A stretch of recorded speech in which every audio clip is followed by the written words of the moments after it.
Zoom Shri Saraswati नमः। श्री गुरुभ्यो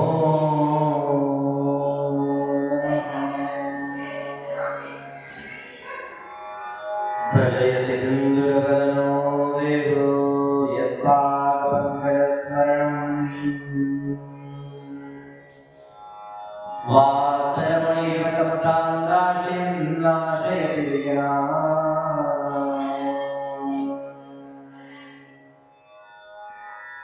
या कुन्देन्दुतुषारहारधवला या श्वेतपद्मासना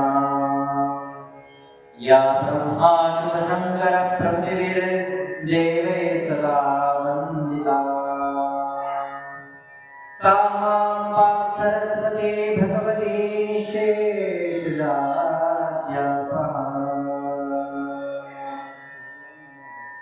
मूकं करोति वाचालं लङ्घयते गिरिम्। यत्कृपात्महं वन्दे परमानन्दमाधवम्।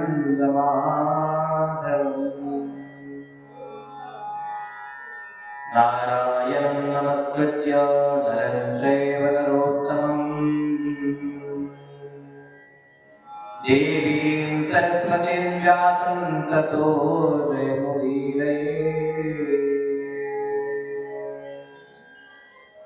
ब्रह्मानन्दं परमसुखदं केवलं ज्ञानमूर्तिं तत्त्वातीतं गगनसदृशं मेघवर्णं शुभाङ्गम्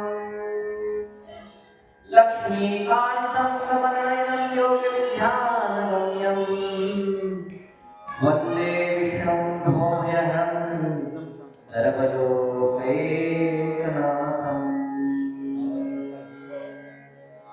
श्रीगुरुभ्यो नमः।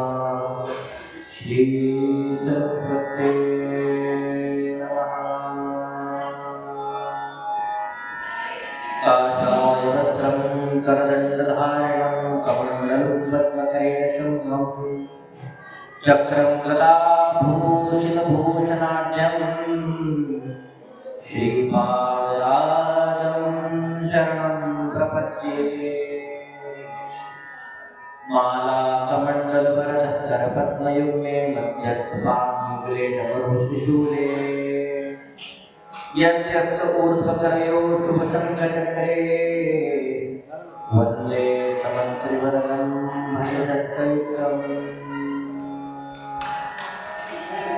दिगम्बरा दिगम्बरा श्रीपादवल्लभ दिगम्बरा दिगम्बरा दिगम्बरा श्रीपादवल्लभ दिगम्बरा दिगम्बरा दिगम्बरा श्रीपादवल्लभ दिगम्बरा दिगम्बरा दिगम्बरा श्रीपादवल्लभ दिगम्बरा दिगम्बरा दिगम्बरा श्रीपादवल्लभ दिगम्बरा दिगम्बरा दिगम्बरा श्रीपादवल्लभ दिगम्बरा दिगम्बरा दिगम्बरा श्रीपादवल्लभ दिगम्बरा दिगम्बरा दिगम्बरा श्रीपादवल्लभ दिगम्बरा दिगम्बरा दिगम्बरा श्रीपादवल्लभ दिगम्बरा दिगम्बरा दिगम्बरा श्रीपादवल्लभ दिगम्बरा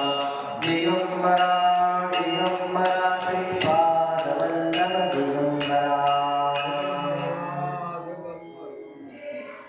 रामदास माऊली माय मारी रामदास माऊली माय मारी रामदास माऊली माय मारी।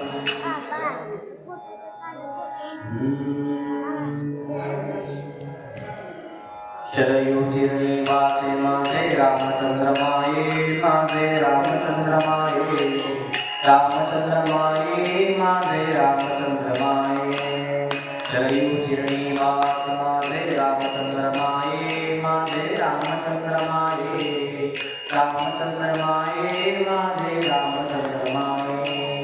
सज्जन गणनिवास माते रामदास माये माते रामदास माये रामदास माये माझे रामदास माये इगडी वाट माझे रंगनाथ माये माझे रंगनाथ माये रंगनाथ माये माझे रंगनाथ माये अवधूत लिंग श्री गुरुदेव निदानंद रंगनाथ स्वामी महाराज की जय यज्ञनारायण भगवान की जय।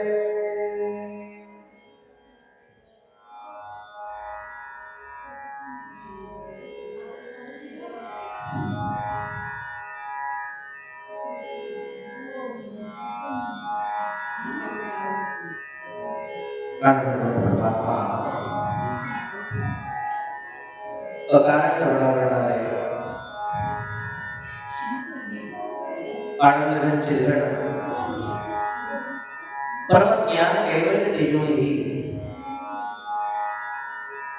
चक्रवर्ती सम्राट राजाधिराज राजयोगी सद्गुरु श्री गंगाधर रंगनाथ स्वामी महाराजांच्या या दिव्य दरबारात सद्गुरूंच्या सेवेकरता उपस्थित असणाऱ्या सकल श्रीगुरूंच्या हृदयस्थपणाला विराजमान असणाऱ्या त्या दिव्य चैतन्याला साष्टांग प्रणाम करून आचार्य महापुरुषी सेवेला ठिकाणी आरंभ करतो।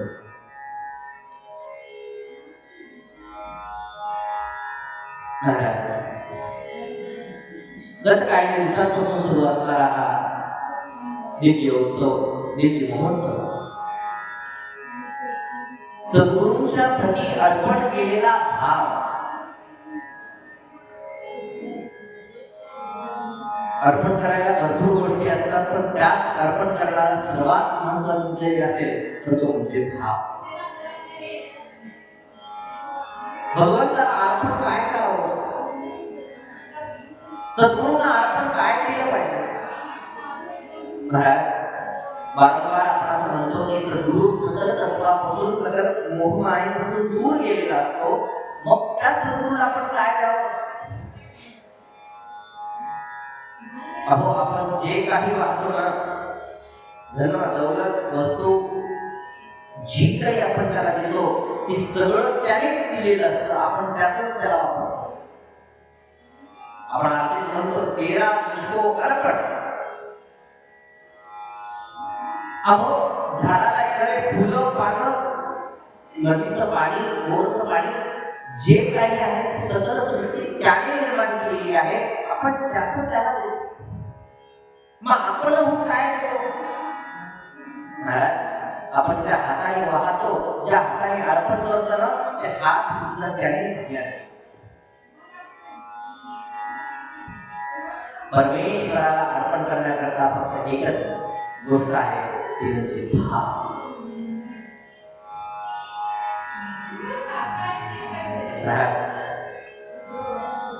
संतांनी फार गोड वर्णन केले। सद्गुरु ऐन तिलाची नाव पहिल्या तिलाला नेणार आहे। एका तटावर असणारे नाव दुसऱ्या तटाला घेऊन जाणारे भाव पार लावणारे नाव करणारे जर कोणी असतील ते सद्गुरू आहे। म्हणजे सद्गुरूंना आपण काय दिलं पाहिजे। रामरायांच्या प्रपदात फार सुंदर चिंतन केलं। तुम्ही आम्ही हो सर्व प्रवासी एक आपलेगा बैल गिराला नीला फुली राम प्रभू की नाम नौकेच्या या नावाड्याला काय देऊनी नाम पेटीमध्ये शिल्लक टाका माझा निरंतर राम। काही जर द्यायचं असेल प्रभू रामचंद्रांना तर त्याच्या प्रति असणारा आपला भाव समर्पण केला त्याच्या प्रति असणारी आपली सेवा निष्ठा श्रद्धा जर समर्पण केली तर सद्गुरूला त्यापेक्षा अजून दुसरं काही नाही। पण मनुष्य मात्र ती भाव ती श्रद्धा सोडून सगळं काही त्यांच्या मागे पडलेलं आहे।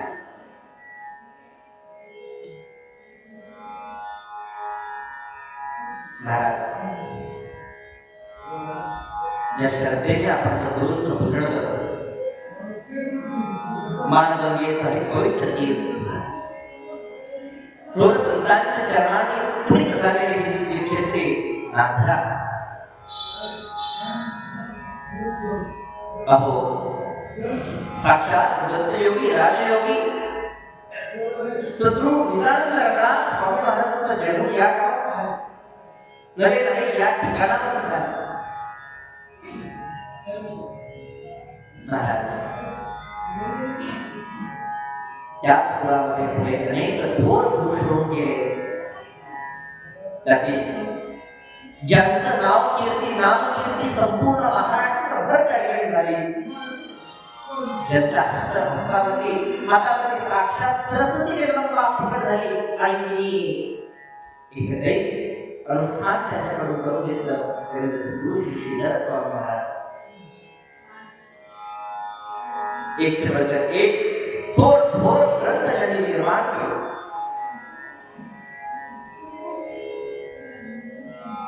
महाराज अशा या परम पावन असणाऱ्या दासरा क्षेत्रामध्ये दासाला आज सेवा करण्याचा योग दुसऱ्यांदा त्या ठिकाणी प्राप्त झाला. सद्गुरू चरणाशी असणाऱ्या सद्गुरूचं असणारं प्रेमच म्हणावं लागेल. मला स्मरण होतं मागच्या वर्षी मी प्रथमच या नाचरा भूमीमध्ये आलो. सद्गुरू साहित्य अलौकिक कार्य, त्या कार्याविषयी पंचपदीच्या मार्फत काहीतरी जाणलं. सद्गुरू परंपरेने आलेले हे दिव्य अष्टक, दिव्य स्तोत्र, दिव्य पद या पदांमधून अर्पण केलेली भावसंबंधांनी पाहिली.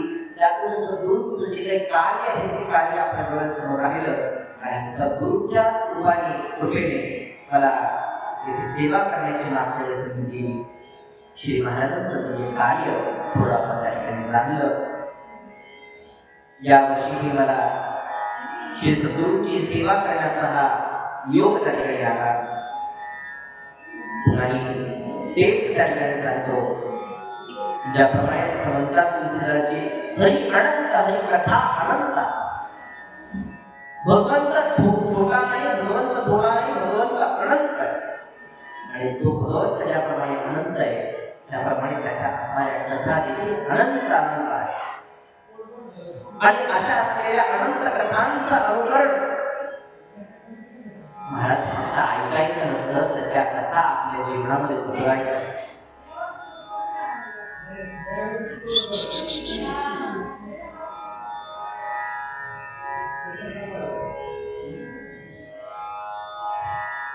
आपण अनेक देवतांच्या कथा ऐकतो, रामकृष्णादिकांच्या कथा ऐकून फक्त आपण सोडून देतो.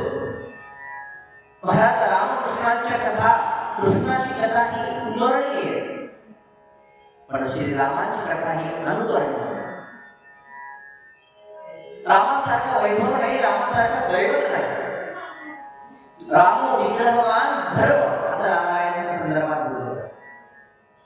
या सगळ्या धर्माचं सार कुणाकडे पाहिजे असेल तर ते प्रभू रामचंद्रांकडे पाहावा आणि रामकृष्णांचा सार जर तुझ्यामध्ये पाहावा. सद्गुरू निजानंद रघुनाथ स्वामींच्या जीवनात काय थोर दिव्य विभूती. बालपणीपासून ते अगदी समाधी अवस्थेपर्यंत कार्य, ते दिव्य कार्य कशा करतात? राष्ट्राच्या कल्याणात, धर्माच्या कल्याणात. हे राष्ट्र प्रबळपणे उभं राहावं, नवे हा धर्म, हा सनातन धर्म त्या ठिकाणी जगावा, याकरता जे कार्य ते सद्गुरूंचं कार्य. महाराज आज विद्युत थोड्याशा कारणांमुळे आपल्या प्रवचनाला विलंब मात्र झाला, पण सद्गुरूंना हे कार्य करून घ्यायचं होतं हे मात्र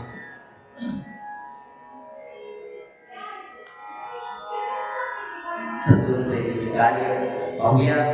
क्षणभर भगवंताचं नाम गाऊया आणि पुढील कार्याला आरंभ करूया.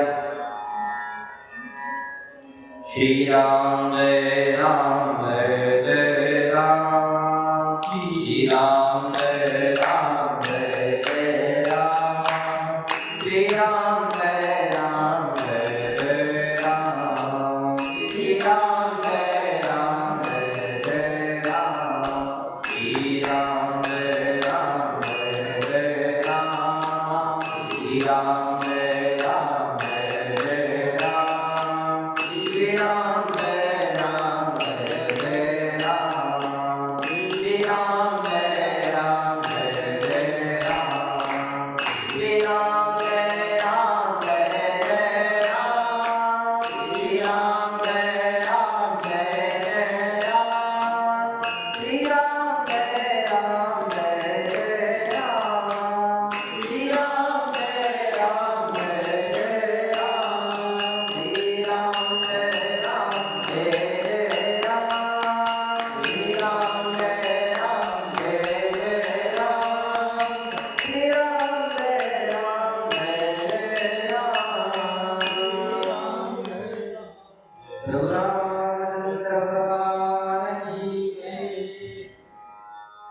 नारायण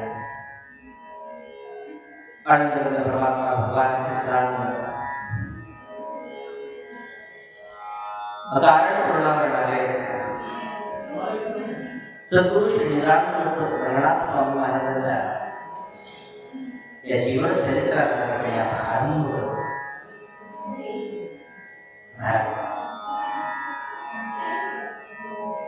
मी पूर्वी सांगितल्याप्रमाणे जगाच्या कल्याणा संतांच्या विभूती आपल्या देह त्या ठिकाणी झिजवून या जगात कल्याणाकरता वापरणाऱ्या संत विभूती असतात.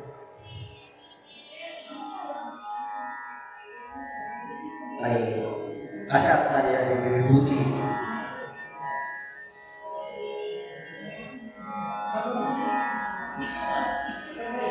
प्रभू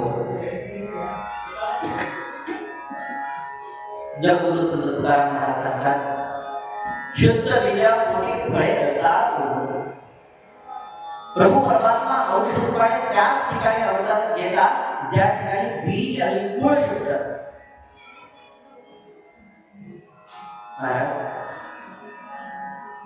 साधा भारताचे पंतप्रधान जरी इथे यायचं म्हटलं तरी सुद्धा त्यांच्यासाठी फार सुरक्षा वगैरे सगळं तपासावं लागतं, सगळं काही व्यवस्थित आहे काही चेक करावं लागतं. पण त्या जगत पालकाला जर या ठिकाणी अवतार घ्यायचा असेल तर त्याला शुद्ध कुळ नको का? ज्यांच्या पोटी ज्यांना घ्यायचा ते तरी शुद्ध असायला हवे.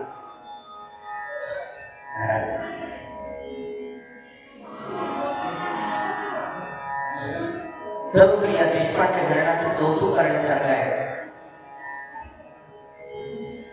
श्री सद्गुरु महाराजांनी चालू केलेली ही परंपरा अविरत अखंडपणे हे चालवत आहे. श्री महाराजांचा दोन्ही उत्सव त्या ठिकाणी चालवत आहे, शांतपणे त्या ठिकाणी करताय.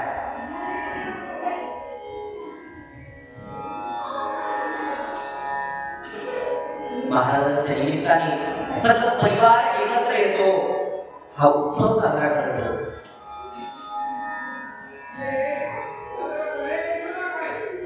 हा जो परिवार आहे या परिवाराचं मूळ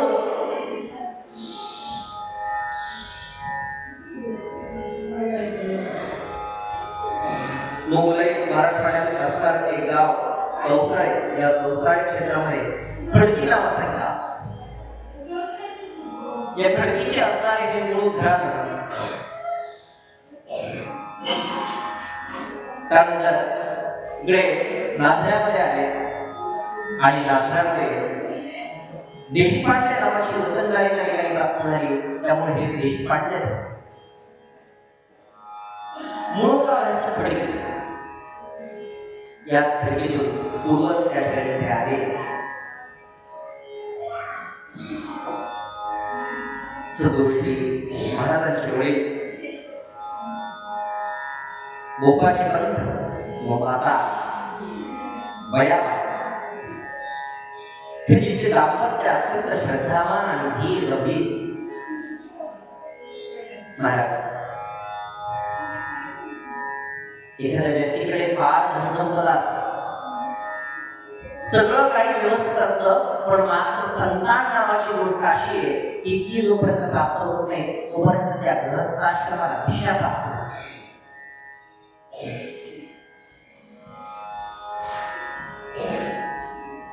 पुत्र नावाच्या शब्दाची जर व्याख्या केली तर पुन्हा नरकाय त्रायेत एकीचा पुत्रा. पुन्हा नावाचा एक नरक आहे, त्या नरकातून पार करून जर तुम्ही एक असेल तर तो म्हणजे पुत्र. आणि प्रत्येक माता पित्याला वाटत असतं की आपल्याला होणारं एक जे लेकरू आहे, आपल्याला होणारं जे काही मूळ आहे ते फार संस्कारी व्हावं, फार गुणी व्हावं, फार सगुण व्हावं.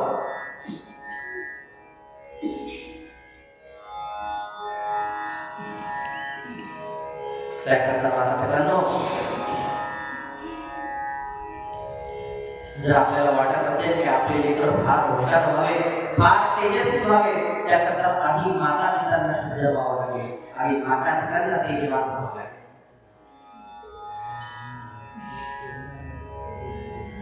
आजकाल काय झालंय, समाजामध्ये धारणा झाली की विवाह करायचा म्हणजे इव्हेंट, दोन वधूवरांना एकत्र आणणे, त्यांचे पॅकेज पाहणे, त्यांचं लग्न लावून देणे, आणि तो लग्न म्हणजे इव्हेंट झाला. इव्हेंट म्हणजे काय, सोहळा. फक्त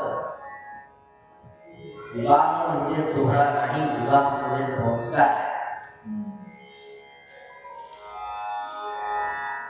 आणि त्या संस्कारामधून जर ते लेकरू, ते दंपती जर गेले तरच आणि तरच त्यांचे होणारे अपत्य हे तेजपुंज होऊ शकतात, अन्यथा नाही. आज भारतवर्षाचं वैभव, महाराष्ट्राचं वैभव आता नुकताच ज्ञानक्षेत्र असणारे काशी, या काशीमध्ये दंडक्रम पारायणामध्ये म्हणजे अत्यंत परमपूजनीय, प्रातस्मरणीय, वंदनीय वेदमूर्ती महेश रेखे यांचे पुत्र यांना दंडक्रम विक्रमादित्य असं काही पद प्राप्त झालं. असे देवव्रत महेश रेखे महाराज. खूप लोकांनी त्या ठिकाणी विचारलं, खूप लोकांनी प्रश्न विचारले, महाराज इतकी प्रगत बुद्धी कशी झाली? अहो, जे AI नवीन आलेल्या तंत्रज्ञानाला सुद्धा जमत नाही असं देखील त्यांनी साध्य केलं. हे कशामुळे शक्य झालं?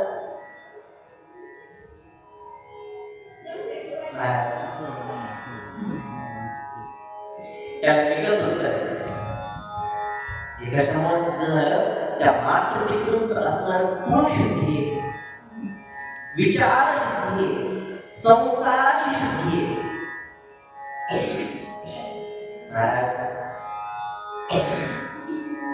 आपल्या सनातन हिंदू धर्म परंपरेमध्ये वारंवार सांगितलं जातं ते म्हणजे गर्भशुद्धी. ज्यावेळेस लेकरू मातेच्या गर्भात असतात त्यावेळेस त्याच्यावर खूप संस्कार होतात.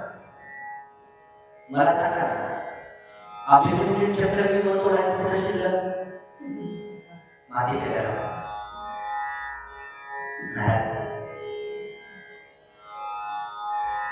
अनेक उदाहरणे, ध्रुव, प्रल्हादाने भक्ती नष्टी मातेच्या गर्भात. गर्भसंस्कार होणे खूप महत्वाचं असतं, पण आजकाल गर्भधारणा झाल्यानंतर हातात ते एक यंत्र येतं आणि त्या यंत्रावरती दिवस रात्र त्या ठिकाणी पाहणं सुरू असतं. त्यात असणाऱ्या वेगवेगळ्या गोष्टी त्या मातेच्या गर्भावरती त्या ठिकाणी परिणाम करतात आणि ते लेकरं सुद्धा तसेच. मला सांगा, 5 वर्षाचं लेकरू आहे, 6 वर्षाचं, 10 वर्षाचं लेकरू आहे, त्याच्या हातामध्ये तुम्ही मोबाईल ठेवा. त्याला कोणी शिकवलं का मोबाईलचं लॉक असं उघडावं लागतं? त्याला कोणी शिकवलं का गेम असा असं 2 बोटांनी खेळावं? कसं काय शिकले? हे परिणाम मातेच्या संस्काराचे, गर्भाच्या संस्काराचे.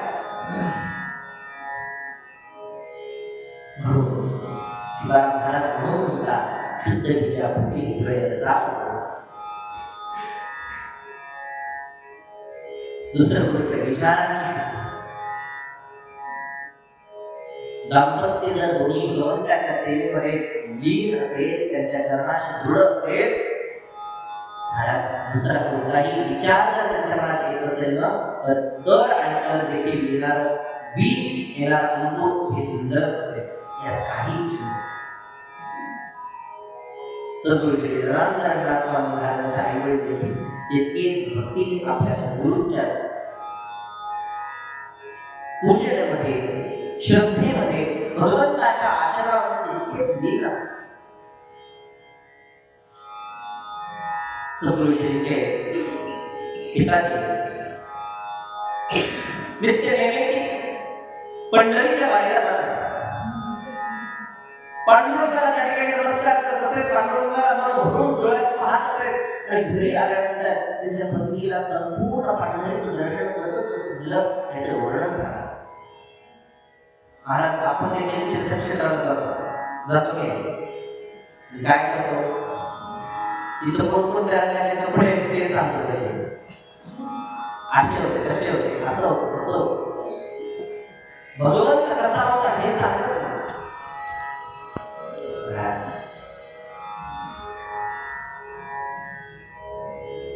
एक दिवशीची गोष्ट आहे.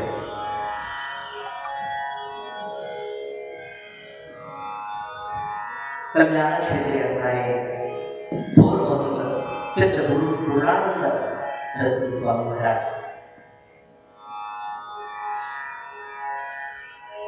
या भ्रमण करत असताना एके दिवशी या नाचण्या गावामध्ये येऊन पोहोचले. इथे आल्यानंतर श्री महाराजांचं घर अत्यंत वतनदायीच होतं. त्याच्याकडे वतन असल्यामुळे घरामध्ये चांगली रेलचाल होती. एक सत्पुरुष आपल्याला घरी आल्यानंतर जो आनंद असतो तो आनंद एक और असतो. आपल्याकडे म्हटलेले साधू संत येती घरात तुझी दिवाळी. साधू संतांच्या येण्याने आपल्या घरी जो आनंद असतो तो आनंद काही वेगळा असतो.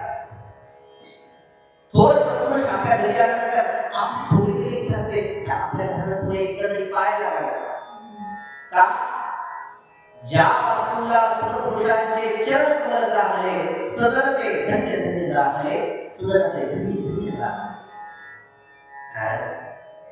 सत्पुरुषांचे ते चरण जरी आपल्या घराला लागले तरी सुद्धा माणसाची धन्यता काढते.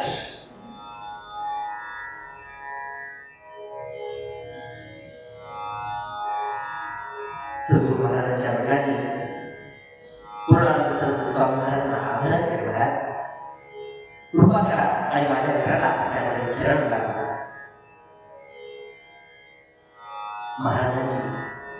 महाराजांनी पाहिलं की त्यांची श्रद्धा अत्यंत थोर. पूर्णानंद महाराजांनी त्यांना घरी गेल्याचं त्यांनी सांगितलं. श्री महाराज घरी आले. घरी आल्यानंतर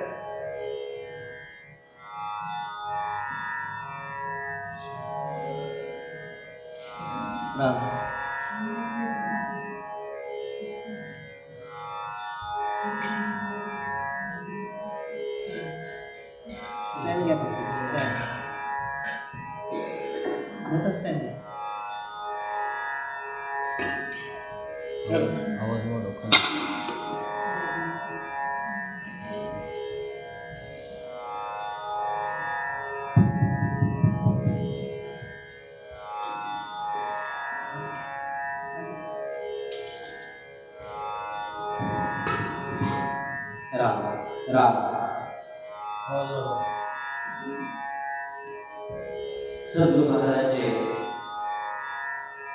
वडिलांच्या आग्रहानुसार श्री पूर्णानंद सरस्वती स्वामी महाराज घरी आले.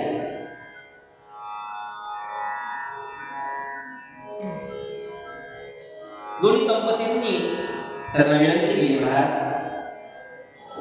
समोर काळ चातुर्मासाचा आहे. चातुर्मास जवळ आला. आपण कृपा करा चातुर्मासाकरता आपल्या घरी आपण थांबा. चातुर्मास इथेच करा. महाराज चातुर्मासाचं त्या ठिकाणी पूर्णानंद सरस्वती महाराजांनी कबुली केली की मी इथेच चातुर्मास करेन.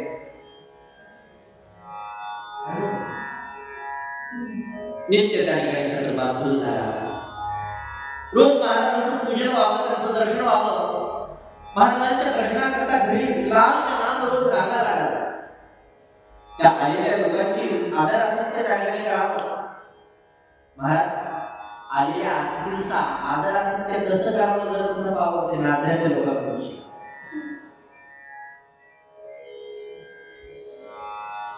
प्रभू श्री महाराजांच्या घरी त्यांच्या मातापितांनी केलेली सेवा फळास आली. चातुर्मास परिपूर्ण झाला. श्री महाराज पूर्णानंद सरस्वती महाराज स्वामी महाराज आपला चातुर्मास संपून पुन्हा बसर कल्याण क्षेत्रात गेले.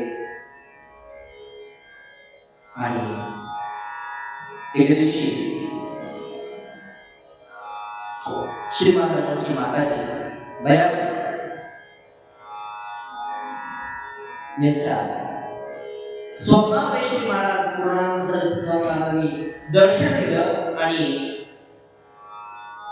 महाराज सद्गुरु जर आपल्या स्वप्नामध्ये प्रगटले ना तो दिवस आणि तो व्यक्ती साधारण राहतच नाही.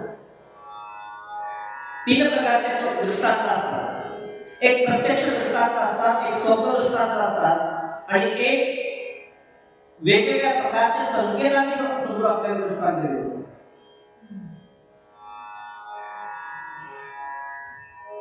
बयाबाईंच्या तर साक्षात स्वप्नामध्ये पूर्णानंद सरस्वती स्वामी महाराज प्रगट झाले.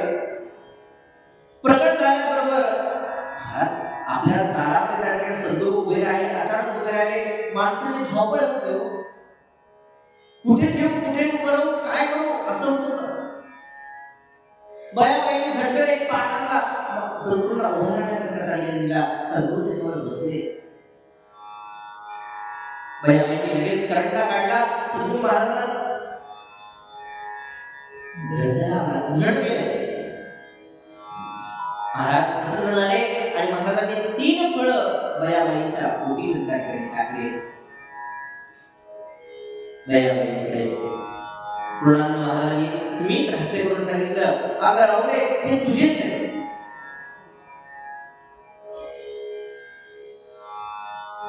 बयाबाईंनी त्यातलं एक मधलं फळ घेतलं आणि पुन्हा सद्गुरूंना आलेलं.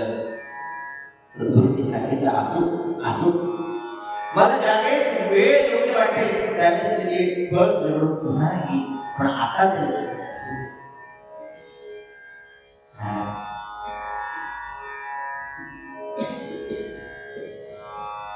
सद्गुरूंनी केलेली पूर्ण कृपा मला.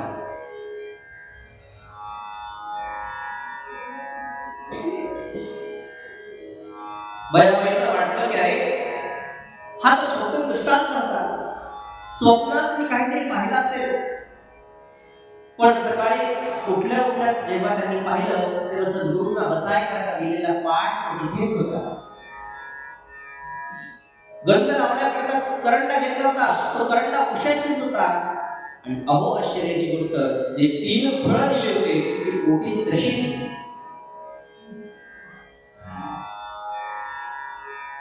सद्गुरू पूर्ण कृपा आपल्याला. मला काही ओळी आठवतात.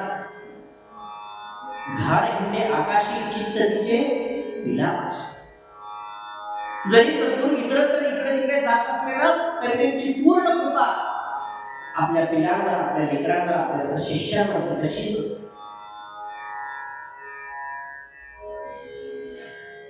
सकाळी उठल्या आपल्या पतिदेवांना बयाबाईंनी हा पाठ सांगितलं.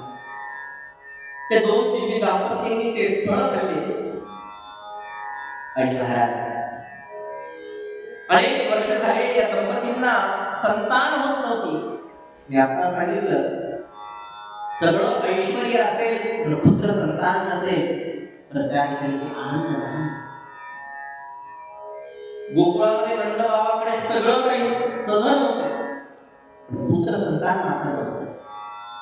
आणि ज्यावेळेस पुत्र संतान त्या ठिकाणी झालं त्यावेळेस त्या नगरीचं गोकुळ झाल्याचे काय महाराज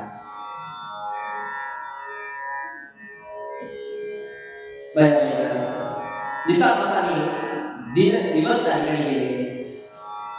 संपूर्ण नगरीला त्या ठिकाणी आनंद झाला. वा आता लवकरच काहीतरी गोड बातमी आपल्याला ऐकू येणार, काळी पडणार.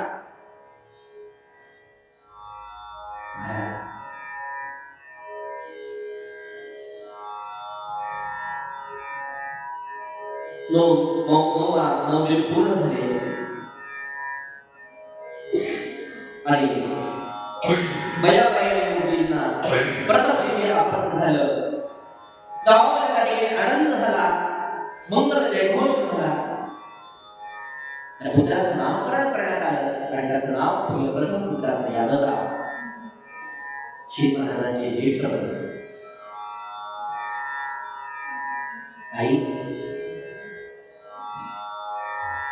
आता मात्र एक वेगळंच चैतन्य होते. 2 वर्ष निघून गेले.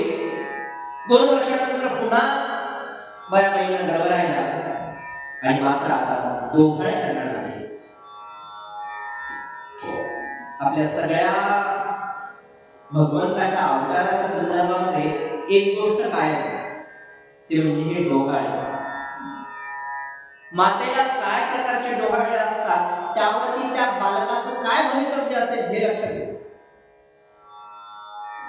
प्रभू रामचंद्रांच्या माताजींना कौशल्याला ज्यावेळेस डोहायला लागले तेव्हा त्यांना वाटावं संतांच्या कुटीमध्ये जावं, त्यांची सेवा करावी, हातामध्ये धनुष्य घेऊन रक्षा करावी. त्याचप्रमाणे डोहाळी माता बयाबाई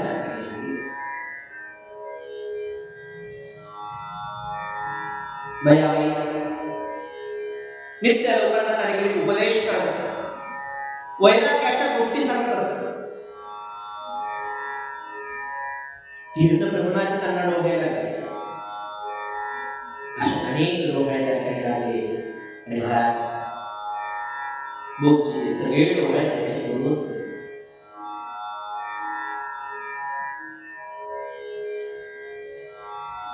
दिसा मासा त्या ठिकाणी मास पुढे गेले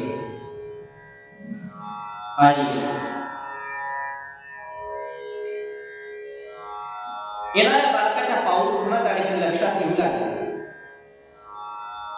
आणि 9 मास 9 दिन पूर्ण झाल्यानंतर या घोडके कुळामध्ये देशपांडे कुळामध्ये त्या ठिकाणी दिव्य पुत्र प्राप्त झालं.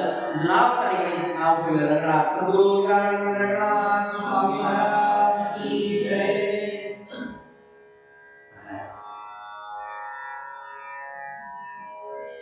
ते पुण्य कांती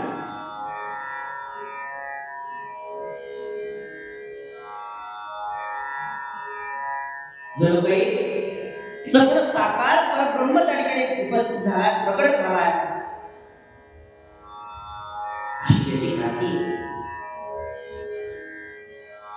त्या पुत्राकडे पाहिलं की प्रत्येकाला असं व्हावं वाटावं की ह्याला याच्याकडे पाहतच राहा. आमच्या ब्रजमंडलामध्ये वृंदावनामध्ये त्या ठिकाणी ब्रजभाषेतली म्हण लाला देखण मै गई मैहून मैदी हो गईला. मी देवाला त्या ठिकाणी पाहायला गेले पण त्या ठिकाणी इतकं पाहत राहिले इतकं पाहत राहिले की मी त्या ठिकाणी देवमय झाले. ते सगुण साकार परब्रह्म त्या ठिकाणी प्रत्येक जण हातात घेऊ लागला, आनंदोत्सव त्या ठिकाणी साजरा केला. द्वितीय पुत्राच्या उत्सवाचा आनंद काही पाहून या दिव्य दंपतींनी हत्तीवरती बसून त्या ठिकाणी साखर सुपारी 5 सुपारी त्या ठिकाणी वाटली. महाराज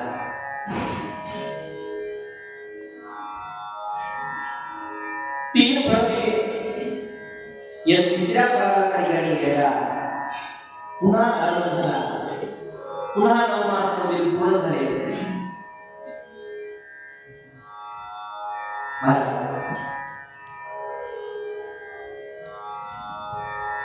आणि सद्गुरू श्री जगन्नाथ स्वामी महाराजांच्या तृतीय बंधूंचं दुसऱ्या बंधूंचं त्या ठिकाणी आगमन झालं. त्याचं नाव ठेवलं विठ्ठल.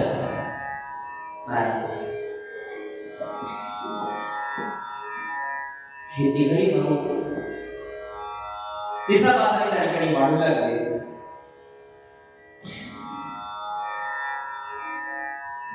ओसाड झालेली भूमी या तिन्ही बंधूंच्या दुडुदुडू चालणाऱ्या पळणाऱ्या पावलांनी त्या ठिकाणी गोकुळ त्या ठिकाणी संपूर्ण घराचं झालं.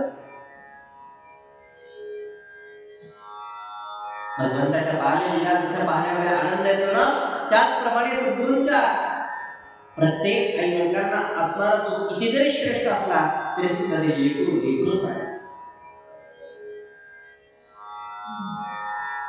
ते लहान लहान पाव लहान लहान चरण, त्या चरणात असणारे घुंगर ज्यावेळेस बाळ दुडुदुडू पळत जातं तेव्हा होणारा तो निनाद आवाज प्रत्येक माता पित्यांच्या हृदयाला त्या ठिकाणी हर्ष प्रदान करणार.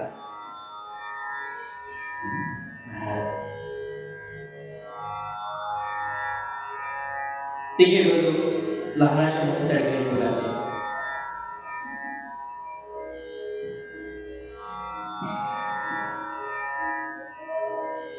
आता दुधावरची आईच्या दुधावरची भूक आता त्या ठिकाणी गाईच्या दुधावर त्या ठिकाणी भागू लागली. सकाळ झाली की तिन्ही बंधू आपापला त्या ठिकाणी पेला हातामध्ये घ्यावं आणि गाईच्या गोठ्यामध्ये येऊन बसा. गाईचं त्या ठिकाणी दूध काढल्याबरोबर आधी गाईच्या वासराला त्या ठिकाणी दूध पिऊ द्यावं आणि आपल्या करता काढण्याकरता जेव्हा त्या गाईच्या वासराला दूर करत असं ना त्यावेळेस रंगनाथला फार त्या ठिकाणी त्रास मला कथा स्मरण होते श्रीमद भागवतामध्ये एक गोपिका यशोदा मैयाकडे आली आणि यशोदा मैयाला त्या ठिकाणी तक्रार करायला लागली, अगं यशोदे तुझ्या लेकराला काहीतरी सांग, काय झालं? ती म्हणे, अगं माझ्या गोठ्यामध्ये आला आणि सगळे वासरं सुटले, माझ्या सगळ्या वासरांनी त्यांच्या आईचं दूध पिऊन टाकलं, सगळ्या गाईचं दूध पिऊन टाकलं, आज मला दूधच आलं. भगवंत म्हणाले, मला सांग ती गाय दूध कोणाकरता देते? कोणाकरता देते? वासराकरता. मग त्याच्यावर हक्क कोणाचा? पण स्वार्थी मनुष्य क्षणभराकरता त्या वासराला गाईजवळ नेतो आणि जशी ती माता त्या बालकाकरता तिच्या लेकराकरता दूधस्राव करते तसं हा लोभी मनुष्य त्या गाईच्या वासराला दूर करतो आणि स्वतःच्या दूध काढतो. रंगनाथांना फार वाईट वाटलं. अरे रे, ज्या मातेने ज्या वासराकरता दूधस्राव केला त्या बालकाला त्या वासराला न मिळता आम्ही मात्र का प्यावं? विचार करता करता ते दुधाचा पेला बाजूलाच ठेवावा. कधीतरी एक मांजर यावं, कुत्रा यावं, त्याने ते दूध चाटून पिऊन निघून जावं. तरी सुद्धा त्या मांजरावरती त्या कुत्र्यावरती रंगनाथ कधी क्रोध करत नसत. त्यांना आनंद वाटतो. महाराज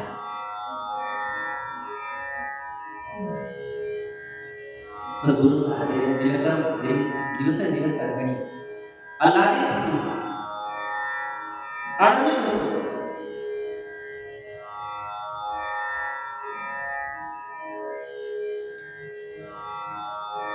श्री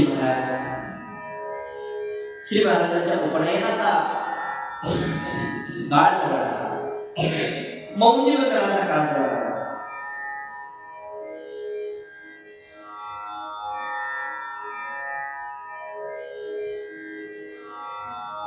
श्रीमद भागवतामध्ये नवे या कलियुगाचा थोर संत ज्ञानी राजा सद्गुरु ज्ञानेश्वर महाराज यांना इतके कष्ट त्या ठिकाणी अविरत भोगावे लागले की कशा करता? मातृपितृंच्या केलेल्या त्यांना दिलेल्या शिक्षेनुसार, धर्मदंडांनी दिलेल्या शिक्षेनुसार त्यांनी त्या ठिकाणी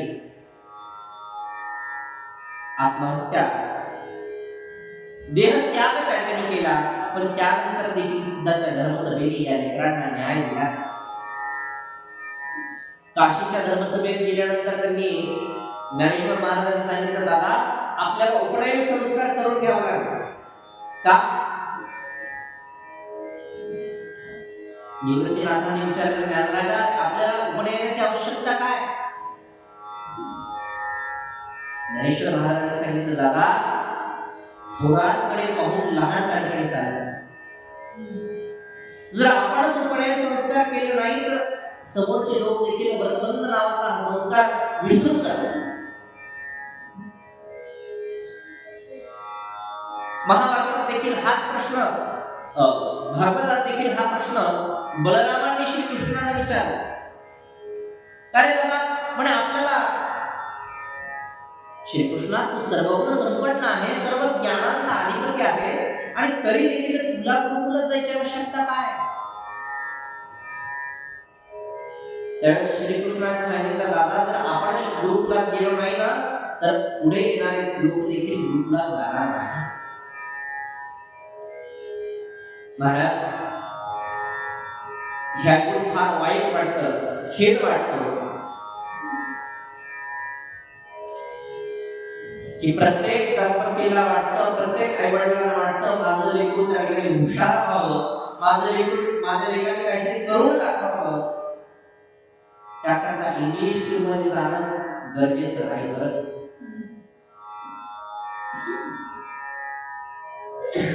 मराठी सारख्या शाळेमध्ये, मराठी माध्यमांमध्ये आपल्या मुलाला शिकवून देखील उच्च पदावर त्या ठिकाणी बसवता येतं.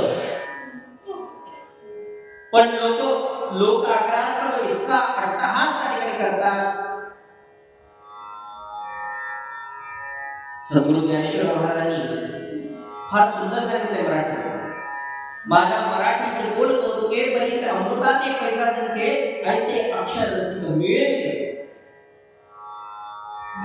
तिथं काही प्रगत ज्ञानेश्वर महाराजांनी ज्ञानेश्वरीमध्ये मराठीच्या संदर्भाने त्या ठिकाणी सांगितलं. महाराज, उपनयन संस्कार म्हणजे काय? उप म्हणजे दुसरे, नयन म्हणजे नेत्र. बालपणीची सगळी हौस मौज, बालपणीची सगळी अवस्था विसरून आता आपल्याला द्विजत्व त्या ठिकाणी सिद्ध होतोय. कारण बाळू महाराजांनी द्विज या शब्दाचा अर्थ आपल्याला समजून सांगितला. द्विज म्हणजे कोण? त्याचा द्वितीय जन्म त्या ठिकाणी, मातेच्या उदरातून होणारा एक जन्म. पण धर्मसंस्काराच्या रेषेमध्ये जेव्हा आपण पलीकडे जातो तेव्हा आपल्याला द्विजत्व प्राप्त होतं. तो दुसरा महाराज, श्री महाराजांचं उपनयन संस्कार कार्यक्रम संपन्न झाला. आलेल्या सर्व पाहुणे मंडळींनी भरभरून आशीर्वाद या लेकराला दिले. महाराज, रंगनाथांचे खेळ देखील तशी निराळे होते. आपल्या सगळ्या सवंगडींना घेऊन बसावं आणि आता सर फौजी होती. रंगनाथ स्वामी महाराज आपल्या सगळ्या सवंगड्यांना घेऊन बसावं आणि त्या ठिकाणी ध्यान कोण उत्तमात उत्तम करू शकेल याची स्पर्धा, कोण चतुराईने फार वेळ ध्यान लावेल याची त्या ठिकाणी स्पर्धा करा. महाराज,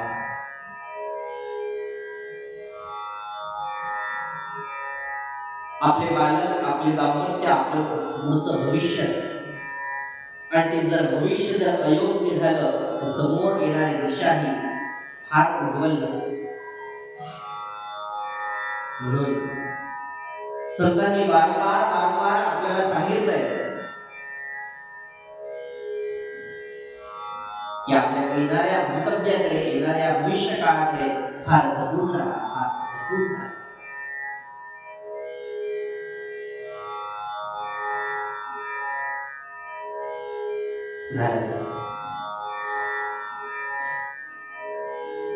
सुंदर अति सुंदर श्री महाराजांचा उपनयन संस्कार संपन्न झाला.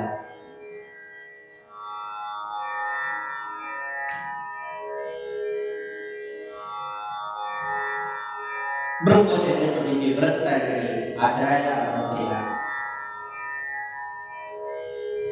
कडीला त्या ठिकाणी गोपीने, हातामध्ये दंड आहे, कमंडल आहे, अक्षरमाला हातात धारण केली.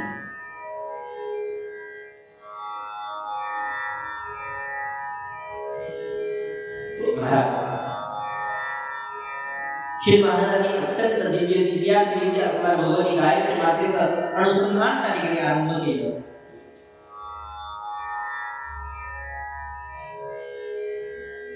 दिसापासाने बालक त्या ठिकाणी बनू लागला.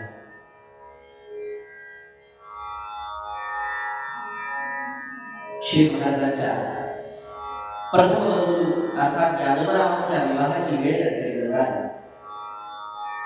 उत्तम गुणमिलन, उत्तम कन्येचा शोधन करून श्री यादवरावांचं विवाह संस्कार त्या ठिकाणी थाटामाटात संपन्न झाला. आता वेळ दुसऱ्या पुत्राची. मला स्मरण होतं सद्गुरु श्री श्रीमद रामदास स्वामी महाराजांचं दोन्ही सद्गुरूंचं एकसारखं चरित्र आहे.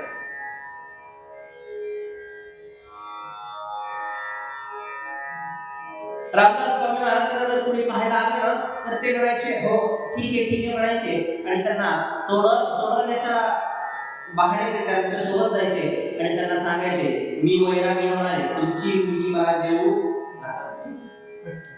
तिचं वाटोळं करू नका. तिकडून काही संदेश येतच नव्हता. एक झालं, दोन झालं, तीन झालं, 30 स्थळ त्या ठिकाणी रामदास स्वामींनी दाखवले. 30च्या 30 स्थळांचा नकार आला. गडगंज श्रीमंती असून सुद्धा नकार काय येतोय हे न कळल्यामुळे आता मामाचीच मुलगी करून घ्यायचं ठरलं.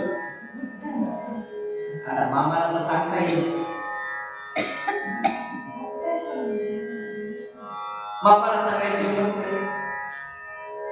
रामदास स्वामींच्या बाबांनी त्यांचा हात घट्ट धरला आणि सांगितलं बाळा माझी एकच इच्छा, तुला एकदा बोल्यावर चढलेलं मला पाहायचंय.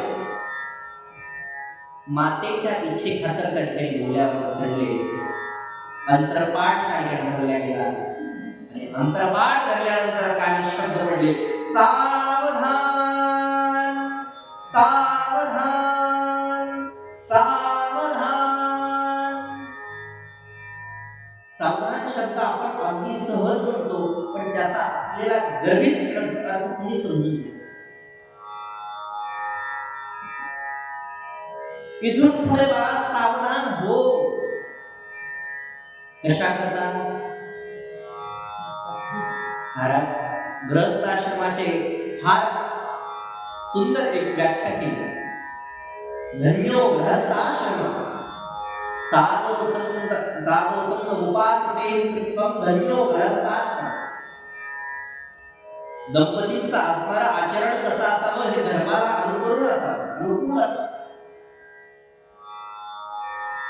आणि त्यातून होणारं प्रत्येक कार्य हे धर्माला आणि या राष्ट्राला समर्पित असावं. महाराज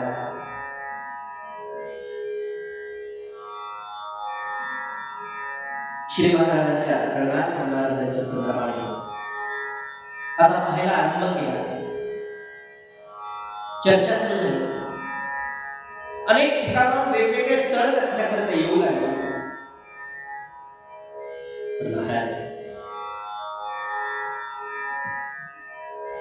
श्री स्वामी महाराजांनी आपल्या माता पितांच्या समोर अत्यंत विनम्रतेने सांगितले, माझा हा जन्म संसारात रमण्याकरता नाही. मी या संसारात रमण्याकरता नाही आलो. मला भगवत प्राप्ती त्या ठिकाणी पाहिजे. मला भगवंताचं दर्शन या इहलोकात पाहिजे आणि त्याकरता मला हा माझा देह समर्पण करायचा आहे. कृपा करून मला थांबू नका आणि कोणत्याही वचनात न अडकवता मला या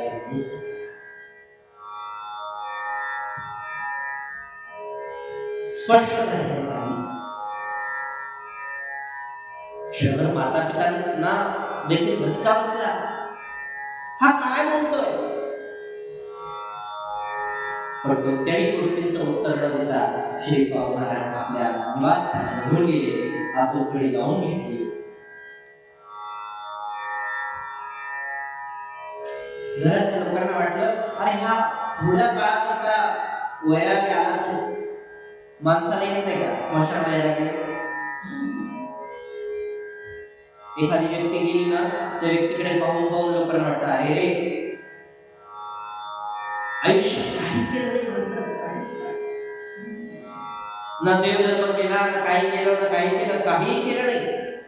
पण आपल्याला नाही बाबा, आपल्याला आपलं इथून पुढचं सगळं आयुष्य नीट जगायचं, देवधर्मात घालायचं आणि जसं तिथून आपण घरी येतो आंघोळ करतो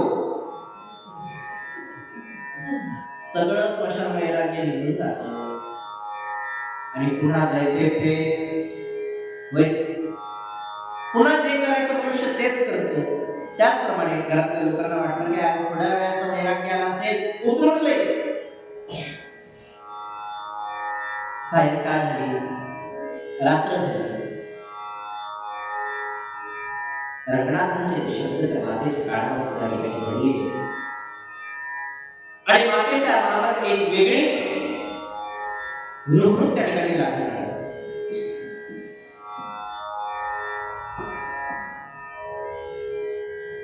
शेवटी महाराज आईची माया, आई ती आई असते.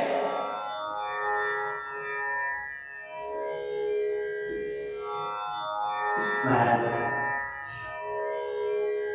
सकाळ झाली. प्रातःकाळी श्री महाराजांना उठवण्याकरता त्यांच्या निवासस्थानावरती ती माता मयावती बसल्या. दार काठीकडे जोरजोरात वाजत आहे, रंगनाथा रे ओठ रंगनाथा.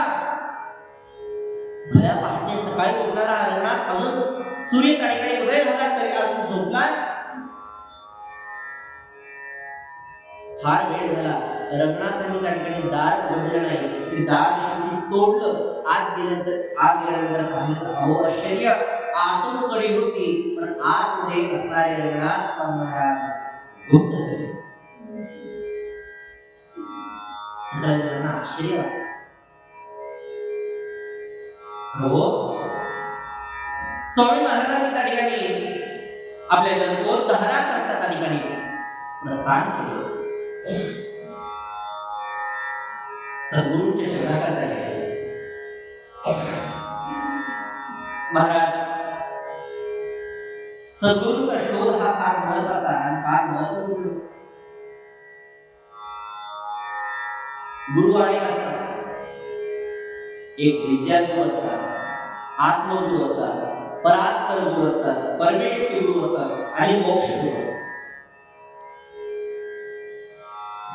जे विद्या प्रदान करतात ते विद्यागुरु आणि जे मोक्ष पंथाला घेऊन जातात ना ते मोक्ष गुरु असतात.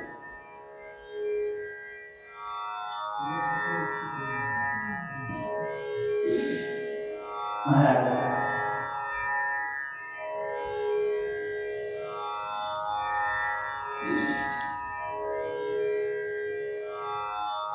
स्वामी महाराजांनी परिक्रमण करत करत बद्रिकाश्रम त्या ठिकाणी गाठले.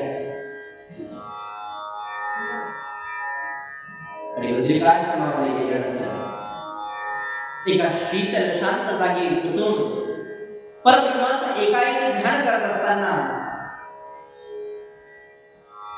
एक व्याघ्र त्यांच्या समोर येऊन वाघाने जोरदार त्या ठिकाणी डरकाळी फुटली. पण त्या डरकाळीने ध्यानस्थ असणारा त्या रंगनाथ थोडा देखील त्या ठिकाणी हल्ला नाही. त्याला भयभीत वाटलं नाही.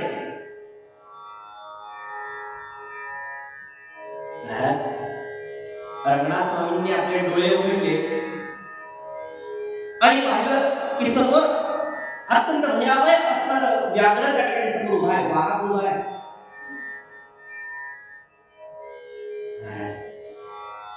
ज्या वाघाला पाहता क्षणी प्रत्येकाला मृत्यू त्या ठिकाणी आपल्या समोर दिसतो, अशा रंगनाथ स्वामी महाराजांना आपला समोर सद्गुरू साक्षात भगवंत हा व्याघ्र रूपात आला असता.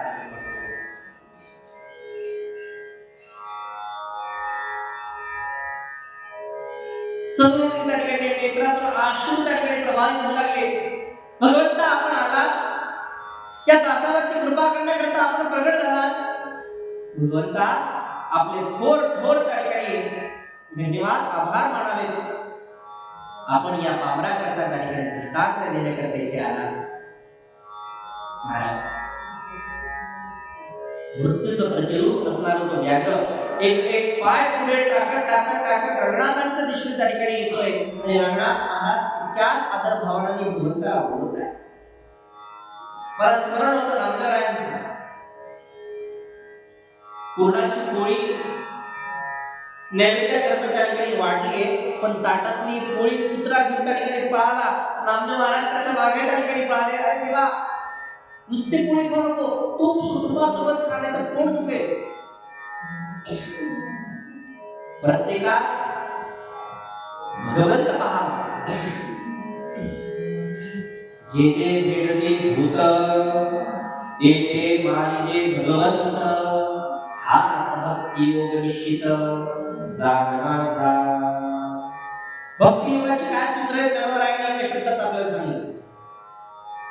प्रत्येक दिसणारा व्यक्ती हा भगवंत मात्र जर असं जर आपण मानलं तर प्रत्येकात जेव्हा आपल्याला भगवंत दिसतो तेव्हा हे मन अगदी निश्चळ होऊन जातं. मग तो भगवंत प्रत्येकात दिसला पाहिजे. हो, आई वडिलांना दिसला पाहिजे, सासू सासऱ्यात दिसला पाहिजे, बायको नवऱ्यात दिसला पाहिजे, आपल्या होणाऱ्या लेकरा बाळांमध्ये दिसला पाहिजे, प्रत्येकामध्ये दिसला पाहिजे, शेजारच्या पाजारच्या नातेवाईकात भावकीत. नाही तर घरात देवाला पूजायचं आणि बाहेर शेजाऱ्याला भांडायचं, काय उपयोग?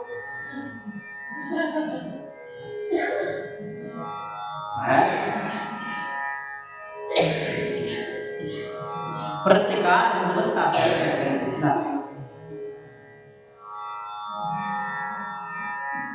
नाथ महाराजांनी काशी त्या ठिकाणी गंगा घेऊन आले. रामेश्वरच्या जवळ गेल्यानंतर भगवान श्री रामेश्वरांनी ठरवलं की आपण ही सगळी गंगा घेऊन येतात ना यांची परीक्षा करू. भगवंत त्या ठिकाणी गाढव झाले. पार्वती मातेला सांगितलं तू एक काम कर, तू गाढव हाकणारा तो गुराखी बन. पार्वती मात्या गुराखी झाल्या, भगवंत त्या ठिकाणी गाढव झाले आणि उष्ण वाळवंटामध्ये त्या ठिकाणी तडपताय. ते गाढव तडपताय, त्याच्यासमोर असणारा गुराखी तो म्हणतोय अरे माझं गाढव त्या ठिकाणी तडफडत आहे, पाण्याशिवाय व्याकुळ झाले, त्याला कोणीतरी पाणी द्या, पाणी द्या, पाणी द्या. लोक म्हणाले अरे रे मूर्ख काय, अहो इतक्या लांबून कितीतरी मैल चालून मी काशीहून त्या ठिकाणी गंगा आणलीये आणि रामेश्वराला पाहिजे सुरू काय गाढवाला हो नाही. सगळे लोक तिथून गंगा घेऊन गेले. एकनाथ महाराजांनी सांगितलं नाही, मला माझ्या सद्गुरू ज्ञानेश्वर महाराजांनी सांगितले प्रत्येक असणाऱ्या काठामध्ये भगवंत त्या ठिकाणी पाहायचे. नाथ महाराजांनी आणलेली गंगा त्या गाढवाला त्या ठिकाणी पाजली.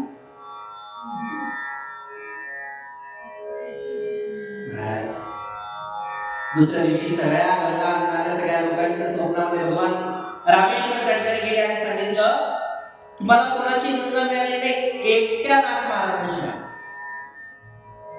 ते म्हणाले महाराज अहो नाथ महाराजांनी गंगा तुम्हाला वाहिलीच नाही, ते गाढवाला वाहिली. भगवंत म्हणाले तो गाढव म्हणजेच मी परीक्षा पाहत होतो की भगवंत प्रत्येकामध्ये कोण भगवंत पाहतो. साक्षात मृत्यूचा तांडव घालणारा हा व्याघ्र ज्यावेळेस रंगनाथ स्वामी महाराजांच्या समोर उभा राहिला, एक एक पाऊल पुढे सरकत असताना रंगनाथ स्वामींनी तितक्याच आनंदामध्ये त्या ठिकाणी स्वागत करावं, या या प्रभू या, आपण माझ्यावरती अनुग्रह केला, माझ्यावरती कृपा केली, आपण मला दर्शन दिलं.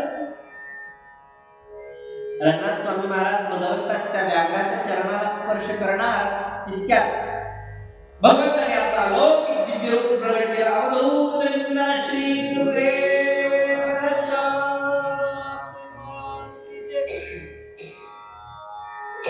काशाय वस्त्रं गणदण्डधारिणं कमण्डलं पद्मकरेण शङ्खं चक्रं गदाभूषितभूषणाढ्यं श्रीपादराजं शरणं प्रपद्ये.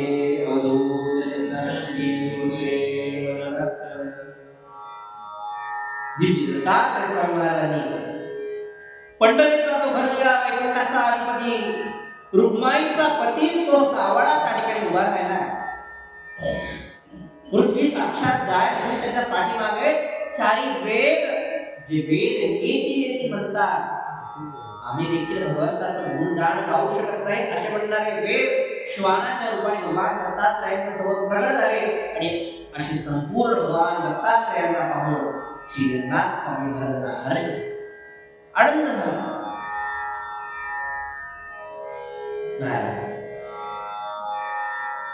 श्री महाराजांना दिव्य अनुग्रह त्या ठिकाणी दिला.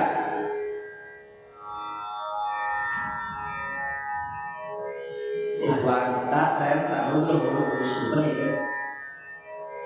ज्या वेळेस भगवान दत्तात्रयांनी आपापल्या शिष्यांना दृष्टांत दिलाय, श्री महाराजांना समोर एकदा परत दत्तात्रयांनी अनुग्रह दिला, दर्शन दिलं. वेळेचा अभावी माहिती आपण तिथपर्यंत पोहोचू शकेल की नाही. मागच्या वेळेस आपण ती कथा पाहिली होती. महाराज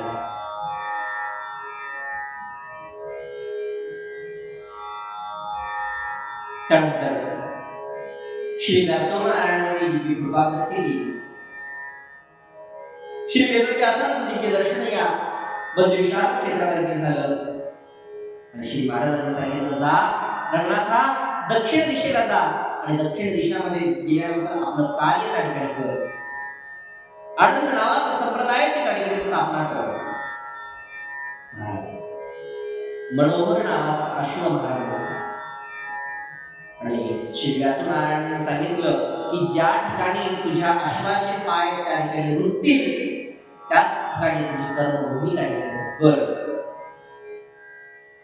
श्री व्यासनारायणांची कृपा त्या ठिकाणी पूर्ण झाली. श्री रंगनाथ स्वामी महाराज पुन्हा श्री महाराष्ट्र या नगरामध्ये त्या ठिकाणी आले.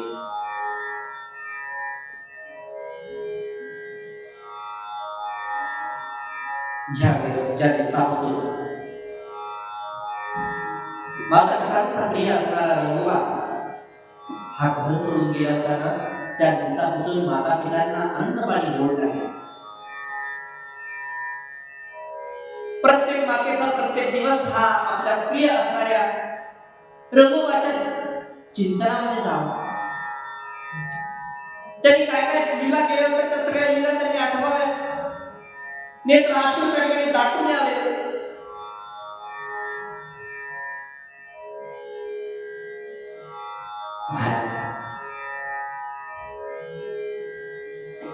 प्रतिवर्षी पंढरीच्या वारीकरता त्या ठिकाणी निघाले.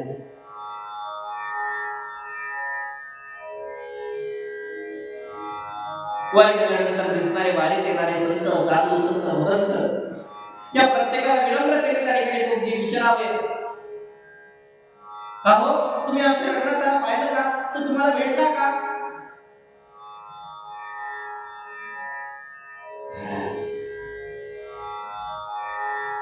काय ते माता पित्यांचं प्रेम असावं. आपलं एखादं लेकरू घरातून शाळेत गेलं आणि त्या शाळेतून यायला थोडा जरी उशीर झाला ना तरी माता पितांचा जीव कासावीस होतो. घड्याळाचे काटे वारंवार वारंवार पाहतात, अहो इतका वेळ झाला अजून कशा आला नाही, अजून कसा आला नाही. पण जो जगत कल्याणाकरता लेकरू निघाले त्या माता पित्यांची काय अवस्था होत असते. रंगनाथ स्वामी महाराज फिरत फिरत पंढरी क्षेत्रामध्ये त्या ठिकाणी आले आणि या पंढरी क्षेत्रामध्ये श्री महाराजांची आणि आपल्या माता पितांची भेट त्या ठिकाणी झाली. श्री महाराजांच्या पहाडी आवाजामध्ये कीर्तन करत असताना कीर्तन संपलं. माता आई बयाजींच्या त्या ठिकाणी लक्षात आलं, अरे हा दुसरा पहाडी आवाज कोणाचा नाही, माझ्या रंगोबाचा आहे.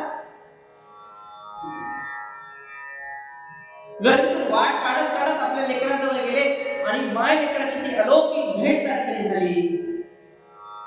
आईने बाबांनी आपल्या लेकराला त्या ठिकाणी हृदयाशी कवटाळून घेतले.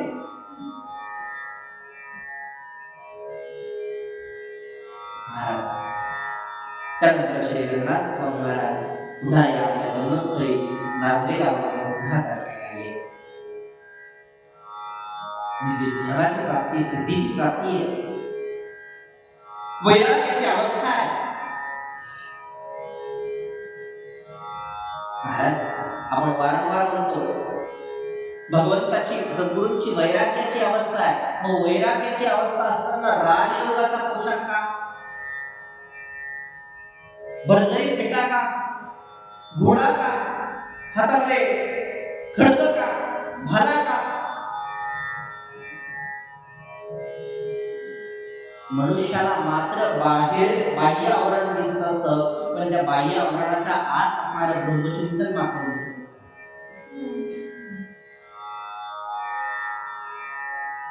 महाराज रंगनाथ स्वामी महाराजांनी अनेक दिवस या नाझरे गावामध्ये वास्तव्य केलं. तिथून पुढे आपली अलौकिक दिव्य लीला करण्याकरता श्री राम पंचायत श्री समर्थ पंचायतना ठिकाणी समाविष्ट झाले. हे समर्थ पंचायत म्हणजे काय? तर अर्थात राष्ट्राच्या निर्मिती करता होणाऱ्या दिव्य यज्ञाचे हे असणारे पहरेदार, ज्याला आपण गुप्तहेर म्हणावं अशा पद्धतीने धर्माच्या कल्याणाकरता राष्ट्राच्या कल्याणाकरता त्या ठिकाणी फिरावं, वेगवेगळ्या प्रकारची माहिती गोळा करावी आणि ती सगळी माहिती आपल्या त्या ठिकाणी सद्गुरूंकडे जाऊन आपल्या राजाकडे त्या ठिकाणी समर्पण करावी आणि त्याचा उपयोग आपल्या राष्ट्र कल्याणाकरता व्हावा अशी ही सगळ्यांची प्रतिज्ञा असते.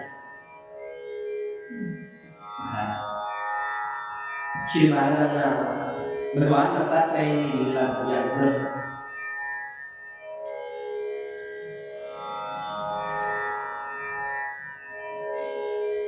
श्री महाराजांनी अनेक प्रकारच्या ग्रंथांची निर्मिती केली, अनेक प्रकारच्या पत्रांची निर्मिती केली.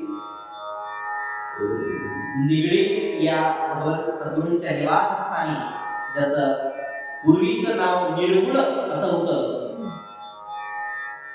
सद्गुरूंनी आपलं कार्य करत असताना फिरत फिरत या निगडी या क्षेत्रामध्ये आले आणि अचानक दगडावरती या मनोहर नावाच्या अश्वाचे पाय त्या ठिकाणी रुतले आणि श्री वासवनारायणांचं स्मरण झालं की याच ठिकाणी आपल्याला आपल्या धर्म कार्यासाठी स्थापन करायचं आहे.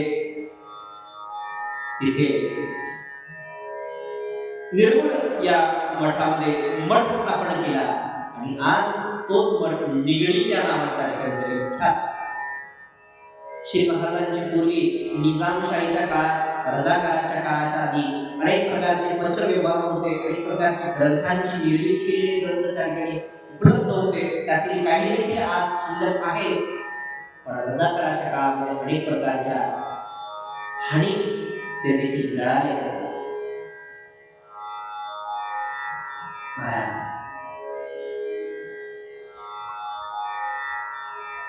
स्वामी महाराजांनी आपले दिव्य अलौकिक कार्य करणे आता परिपूर्ण करण्याचा निश्चय केला आहे. भगवंत येतात देखील आपल्या आज्ञेने, स्वतःच्या आज्ञेने आणि जातात देखील स्वतःच्याच आज्ञेने. मनुष्य मात्र येताना भगवंताच्या आज्ञेने येतो आणि जाताना देखील भगवंताच्याच आज्ञेने जातो. पण सद्गुरूंचं आणि भगवंताचं कार्य असंच असतं. जे कार्य आपल्याला सिद्ध करायचंय ते एकदा झालं की त्यांचं कार्य या ठिकाणी परिपूर्ण होतं आणि तिथून पुढे त्यांचा अवस्था, त्यांचा पुढचा मार्गक्रम त्या ठिकाणी निश्चित आहे. महाराज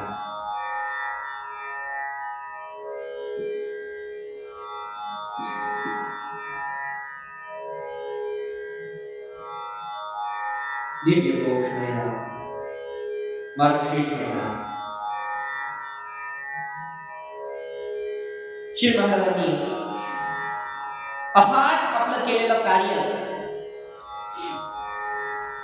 छत्रपती शिवाजी महाराजांच्या काळामध्ये हे राज्य स्वराज्य व्हावं याकरता केलेली निष्ठा, याकरता केलेली प्रतिज्ञा ही फलीभूत व्हावी याकरता सद्गुरूंनी केलेले अलौकिक कार्य.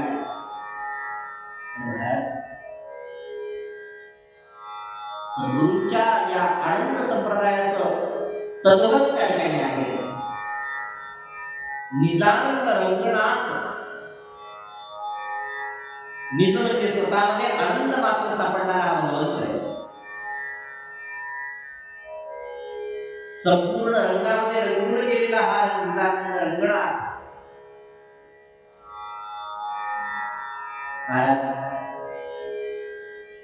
शतप्रतिशत सांगू शकतो की या ठिकाणी केलेली सेवा कधीही वाया जात नाही. या ठिकाणी केलेली, प्रत्येकाने केलेला नमस्कार कधीही वाया जात नाही.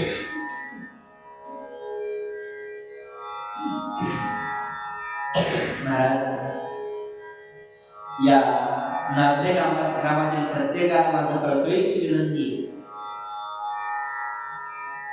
प्रत्येकाने रोज नित्य नैमित्तिक त्या ठिकाणी धर्माच्या रक्षणाकरता त्या ठिकाणी व्रत त्या ठिकाणी आचरा. दिवसातील 10 मिनिटं काढा आणि आपल्या घराच्या जवळ असणाऱ्या प्रत्येक एका मंदिराला रोज मंदिर बांधून फक्त ठेवू नका, त्या मंदिराचं पावित्र्य मात्र राखता.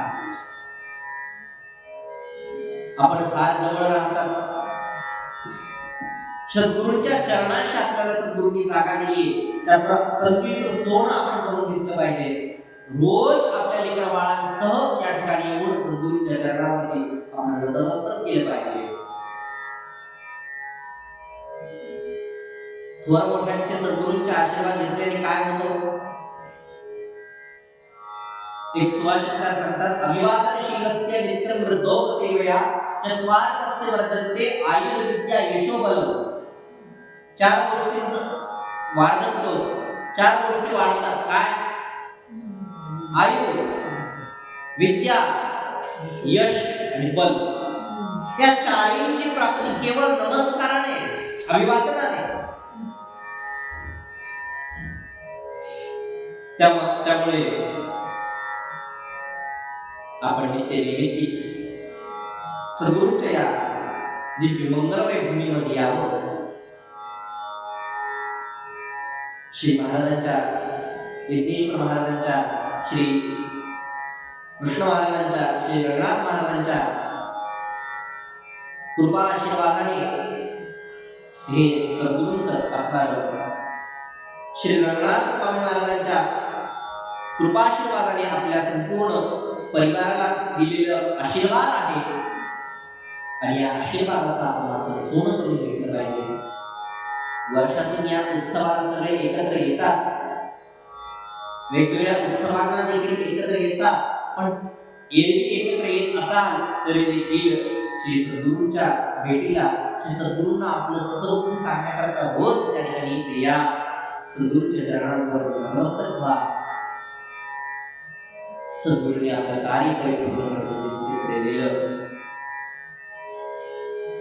आणि दिव्यांग समाधी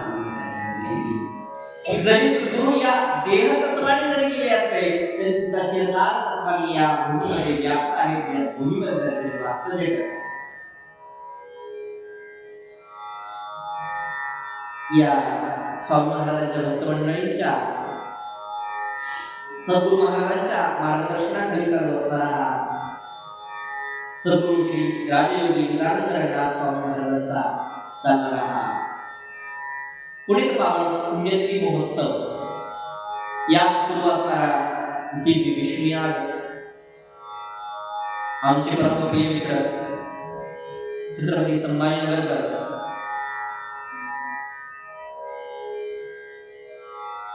सौरभ महाजन गुरुजी, आमचे परमप्रिय मित्र आदित्य महाराज सोबत प्रथम आलेले मंगेश गुरुजी, रुपेश दुसरे गुरुजी, या सगळ्यांच्या वेदमंत्रांच्या पठणाची ताकद, वेदमंत्रात असणाऱ्या ताकद महाराज भगवंत त्या ठिकाणी सांगतात.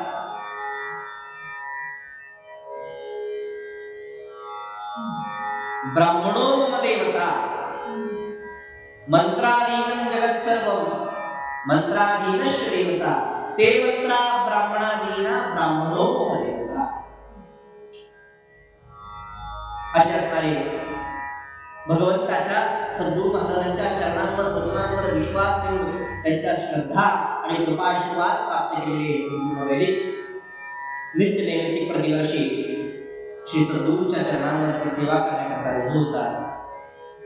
त्यातीलच दासाला देखील ही द्वितीय सेवा सद्गुरूंच्या चरणी अर्पण करण्याचा हा दिव्य योग आला. ही सेवा दुपारीच करायची होती, पण काही तांत्रिक अडचणींमुळे ती दुपारी होऊ शकली नाही.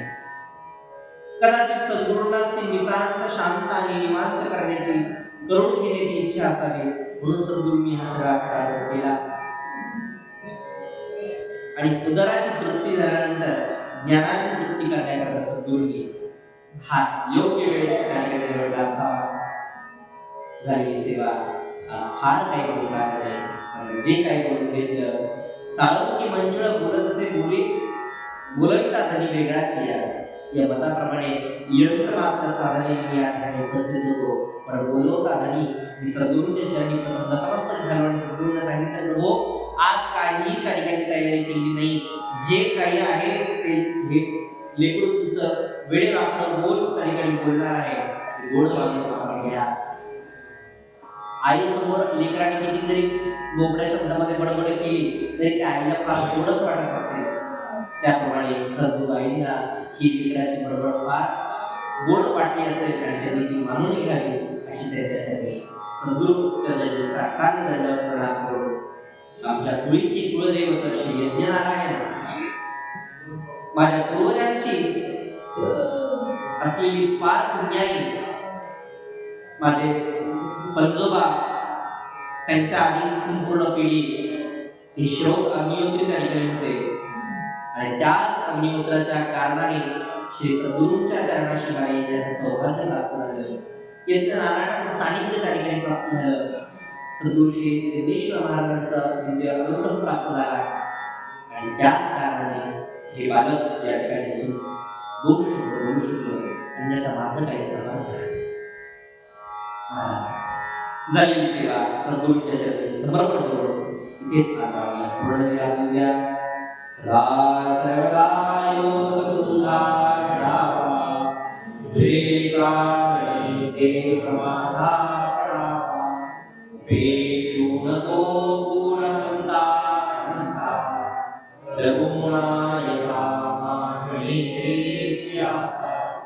जय जय रघुवीर समर्थ निरानंद रघुनाथ स्वामी महाराज की जय.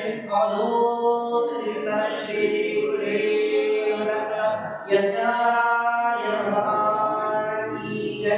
कुंडलीक वरद हरिविठ्ठल श्री ज्ञानदेव तुकाराम पंढरीनाथ भगवान की जय. माऊली ज्ञानेश्वर महाराज की जय. जगद्गुरु तुकाराम महाराज की जय. प्रभु रामचंद्र भगवान की जय. अवधूत चिंतन श्री गुरुदेव दत्त.